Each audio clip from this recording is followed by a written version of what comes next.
Down the Via Dolorosa in Jerusalem that day, the soldiers tried to clear the narrow street, but the crowd pressed in to see the man condemned to die on Calvary.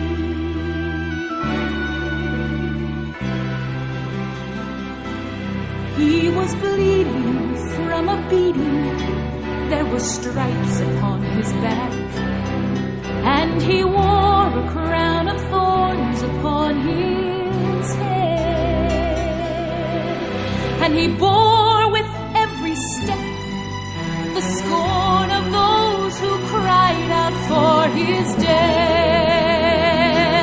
Down the Via Dolorosa, called the way of suffering, like a lamb came the Messiah, Christ the King.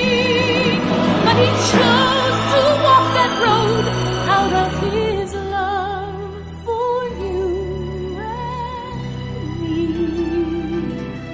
Down the Via Dolorosa, all the way to Calvary.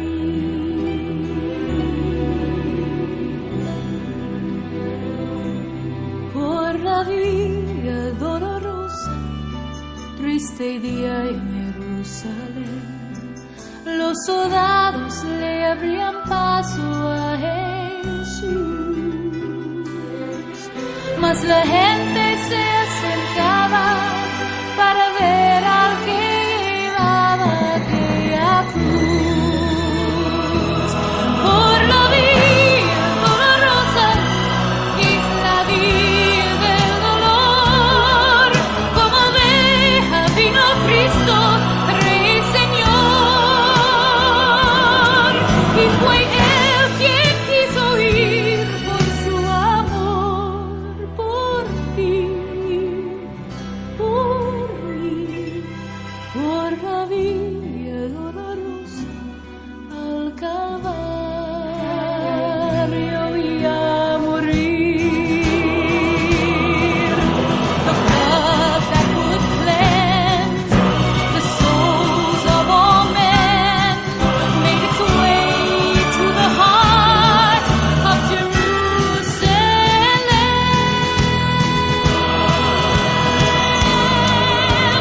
Down the Via Dolorosa, all the way of suffering, like a lamb came the Messiah, Christ the King.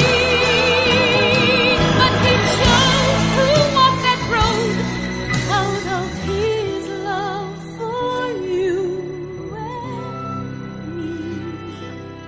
Down the Via Dolorosa, all the way to Calvary.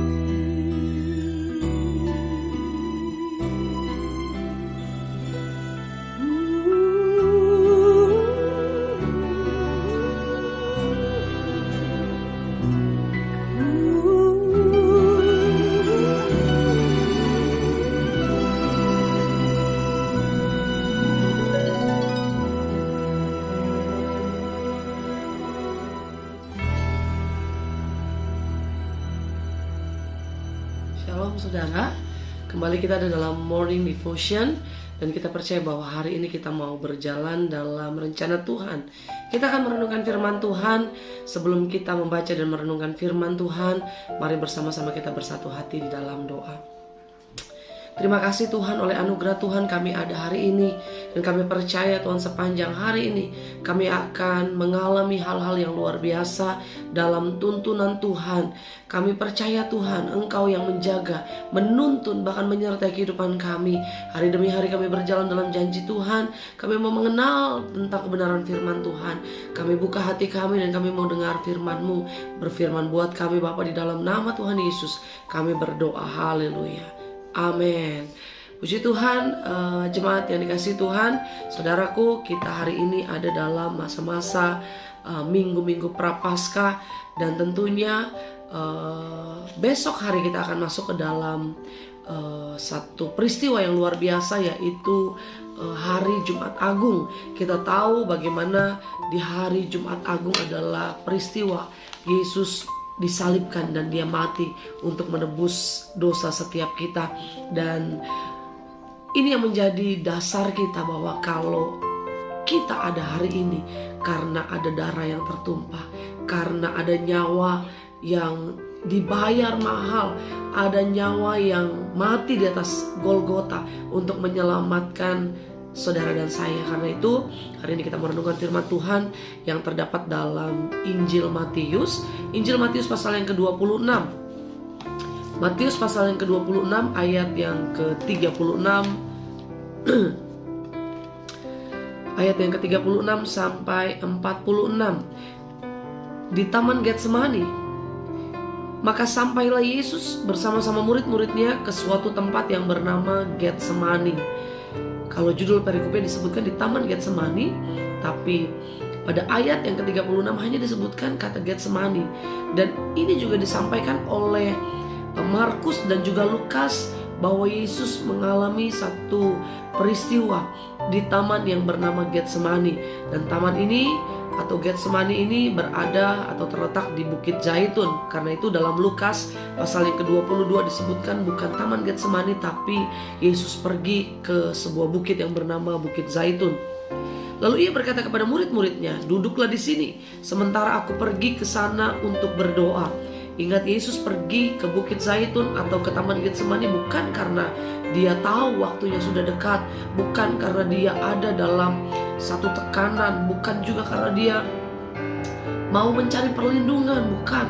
Tapi dalam Injil Lukas dikatakan bahwa dia pergi ke Bukit Zaitun seperti yang biasa dia lakukan. Artinya bahwa Yesus pergi ke tempat ini, ke Taman Getsemani, karena memang biasa dia lakukan. Nah, dan ia membawa Petrus dan kedua anak Zebedius sertanya. Anak Zebedius, anak-anaknya yaitu Yohanes dan juga Yakobus. Maka mulailah ia merasa sedih dan gentar. Lalu katanya kepada mereka, "Hatiku sangat sedih, seperti mau mati rasanya. Tinggallah di sini dan berjaga-jagalah dengan aku." Maka ia maju sedikit, lalu sujud dan berdoa katanya, "Ya Bapakku," ini permintaan dan doa Yesus, "jikalau sekiranya mungkin, biarlah cawan ini lalu daripadaku, tetapi janganlah seperti yang ku kehendaki, melainkan seperti yang Engkau kehendaki." Setelah ia mengucapkan seperti itu, setelah itu ia kembali kepada murid-muridnya dan mendapati mereka sedang tidur. Dan ia berkata kepada Petrus, "Tidakkah kamu sanggup berjaga-jaga 1 jam dengan aku?" Ternyata Yesus meninggalkan murid-muridnya bukan untuk dibiarkan begitu saja. Yesus berharap bahwa Yohanes, Yakobus dan juga Petrus, mereka juga berdoa seperti yang Yesus lakukan. Ayat 41 dikatakan apa? "Berjaga-jagalah dan berdoalah supaya kamu jangan jatuh ke dalam pencobaan. Roh memang penurut, tetapi daging lemah." Lalu ia pergi untuk kedua kalinya dan berdoa katanya, "Ya Bapakku," doa yang sama seperti yang diucapkan dia sebelumnya, "jikalau cawan ini tidak mungkin lalu kecuali apabila aku meminumnya, jadilah kehendakmu."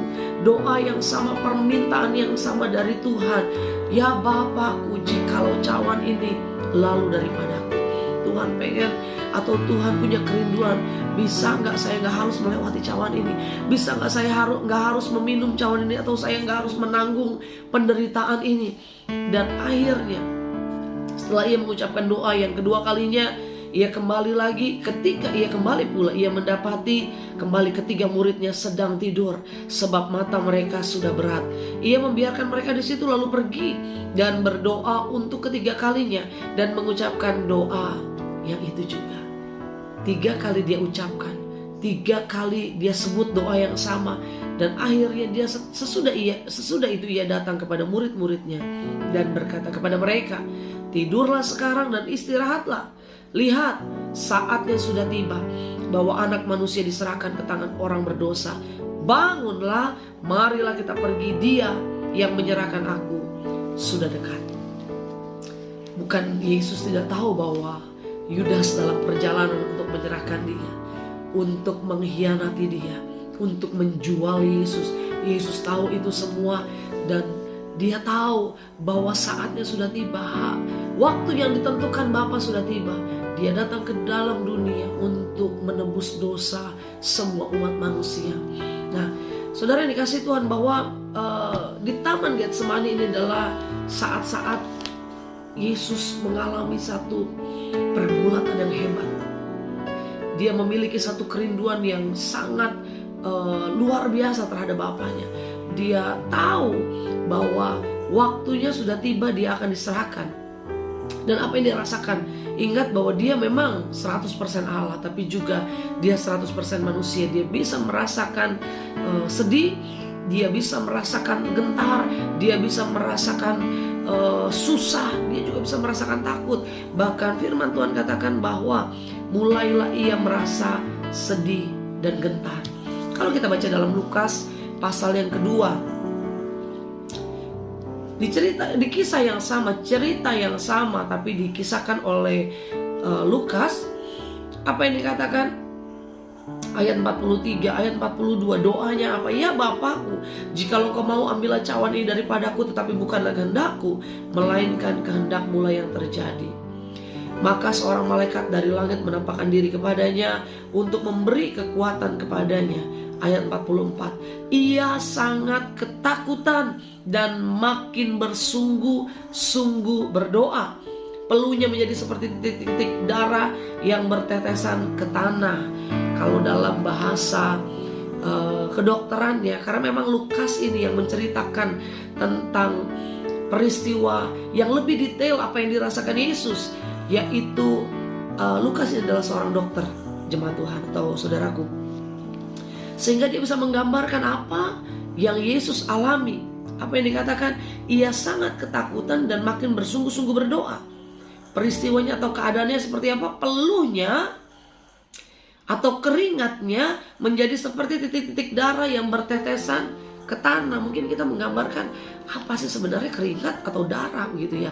Nah, dalam istilah kedokteran ini adalah disebut hematohidrosis.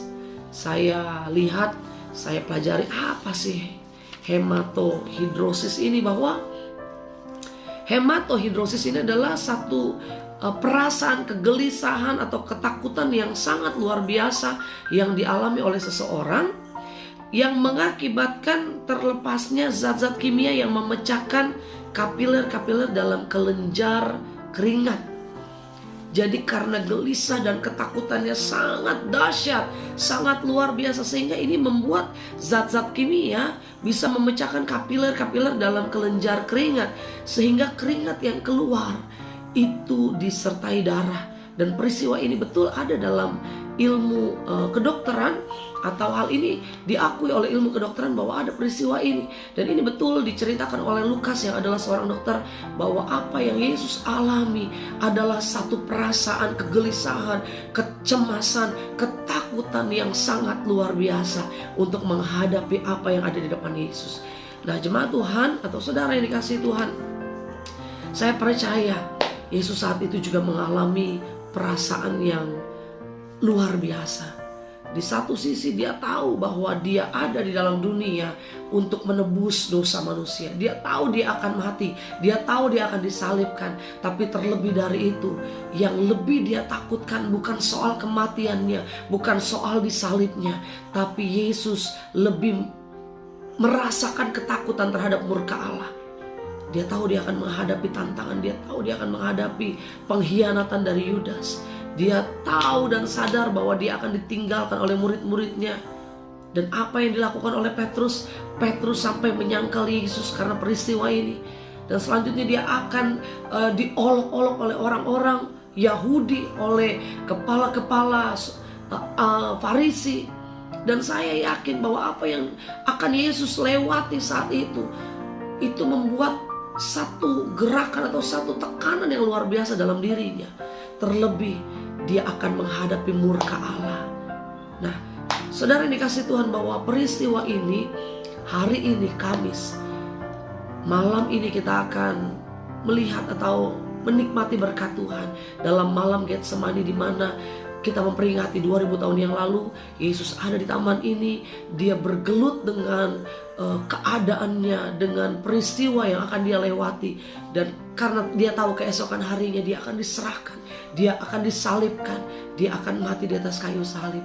Karena itu kita tahu apa yang Yesus lakukan begitu luar biasa. Karyanya, kasihnya, cintanya. Karena begitu besar kasih Allah akan dunia ini, sehingga ia mengharuniakan anaknya yang tunggal yang bernama Yesus. Supaya apa? Supaya saudara dan saya diselamatkan, supaya saudara dan saya menerima anugerah Tuhan, supaya saudara yang sakit disembuhkan, saudara yang lelah, saudara yang letih, saudara yang merasakan beban berat, saudara hari ini mengalami berkat Tuhan. Kita memperingati kematian Kristus. Betul, dia mati di atas kayu salib, tapi ingat, 3 hari lagi kita juga akan mengalami kemenangan yang luar biasa melalui kebangkitan Kristus. Dan inilah yang harus kita lakukan sebagai orang percaya. Setelah kita menerima anugerah, menerima kuasa, menerima berkat Tuhan, kalau Yesus sudah menyerahkan hidupnya buat saudara dan saya, apa yang harus kita lakukan sebagai anak-anak Tuhan? Nah saudara, bagi kita yang hari-hari ini mungkin kita sebagai anak Tuhan, sebagai orang percaya, kita ngaku Kristen, kita ngaku kita dari kecil Kristen, bahkan kita mungkin bilang saya sudah dibaptis, mungkin saya 2 kali dibaptis. Tapi betul gak kita sudah hidup apa yang Tuhan mau dalam hidup kita? Nah, yang pertama, jadilah kita anak-anak Tuhan yang sungguh-sungguh di dalam Tuhan. Jadilah kita anak-anak Tuhan yang setia ikut Tuhan. Jangan setengah-setengah. Kalau keadaan baik kita ikut Tuhan sungguh-sungguh. Kalau keadaan gak baik, keadaan tidak seperti yang kita harapkan, kita mulai mundur. Kita mulai jauh dari Tuhan. Kita mulai malas membaca Alkitab. Kita mulai malas melayani Tuhan. Yang pertama yang harus kita lakukan, kita harus semakin sungguh-sungguh di dalam Tuhan. Yang kedua, apa yang kita harus lakukan setelah kita tahu karya Tuhan yang begitu luar biasa dalam hidup kita? Jadilah berkat dimanapun kita berada. Jadi saksi Kristus di tengah-tengah lingkungan kita, di tengah keluarga kita, di tengah pekerjaan, usaha bisnis kita. Dimanapun kita berada, orang boleh melihat, wih ini anak Tuhan nih. Jangan karena kelakuan kita orang bilang, ih malu-maluin ya. Orang percaya bikin malu, anak Tuhan bikin malu. Tapi dimanapun Tuhan tempatkan kita, kita jadi berkat. Haleluya. Kita percaya bahwa ketika kita sungguh-sungguh di dalam Tuhan, hidup kita menjadi berkat, maka berkat-berkat Tuhan juga akan tercurah dalam kehidupan kita.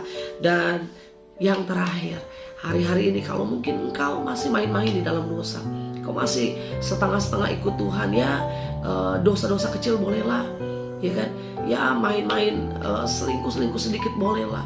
Atau mungkin kita lakukan hal-hal yang melukakan hati Tuhan, yang selama ini kita pikir ya Tuhan tahu, Tuhan mengerti. Tapi hari ini tinggalkan dosa, tinggalkan kecemaran, tinggalkan hal-hal yang Tuhan gak mau dalam hidup kita. Maka kita akan lihat bahwa hidup kita akan berjalan dalam rencana Tuhan.